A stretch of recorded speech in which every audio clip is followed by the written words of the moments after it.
வணக்கம். நான் உங்கள் மேக்ஸ் டீச்சர் பேசுகிறேன். All of you welcome to our maths ma'am TNPSC class. இன்றைக்கி அல்ஜிப்ராவில் ஒரு சின்ன கணக்கு பாரு. Check whether P of X is a multiple of G of X or not.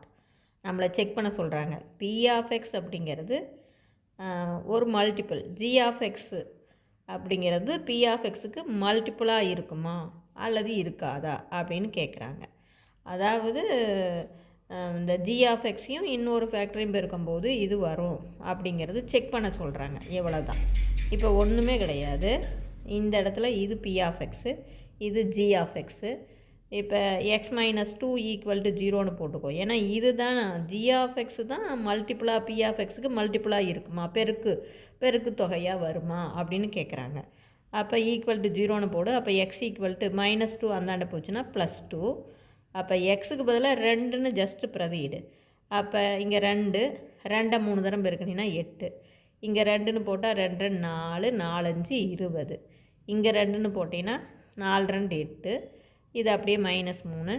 ப்ளஸில் பாரு 8 8 16 இருக்குது. மைனஸில் மொத்தமாக 23 இருக்குது. பெரிய நம்பருடைய குறி மைனஸ். 23ல் 16 போச்சுன்னா 7. அப்போ 0ங்கிற ஆன்சர் கண்டிப்பாக வரல. Hence p of X is not a multiple of G of x. ஒன்றுமே கிடையாது தங்கம். எக்ஸோடைய வேல்யூ இதில் பிரதிட்டுப்பார். 0 வந்தால் இட் இஸ் எ மல்டிபிள், இல்லைன்னா இது மல்டிபிள் இல்லை அப்படின்னா, அதாவது இதோட இன்னொன்று பெருக்கும்போது இது வரும் அப்படின்னு அர்த்தம். அப்படிங்கும்போது இது மீதி வந்துடுது. அப்போ கண்டிப்பாக இது என்னாகாது, மல்டிப்புளாக இருக்காது. இப்போ நம்ம உதாரணத்துக்கு என்ன சொல்லலாம், இப்போ 15 15னுடைய மல்டிப்பிள் அப்படின்னு நம்ம சொல்லலாம். ஏன்னா 3 5 அப்படின்னு சொல்லுவோம் இல்லையா, அது மாதிரி.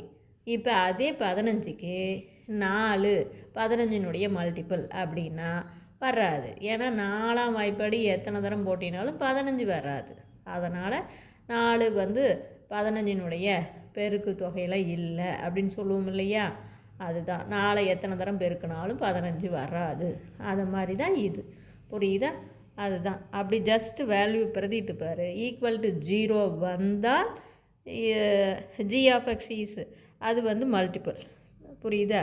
Hence g of x is not a multiple of, sorry நான் இந்த இடத்துல மாற்றி எழுதிட்டேன். ஹென்ஸ் என்னென்னு எழுதணும், g of X is not a multiple of p of x. சரிங்களா? அப்போ ஜி ஆஃப் எக்ஸ் அப்படிங்கிறது பி ஆஃப் எக்ஸோடைய மல்டிபிள் இல்லை. புரிஞ்சுதா? Wish you all the best. Thank you.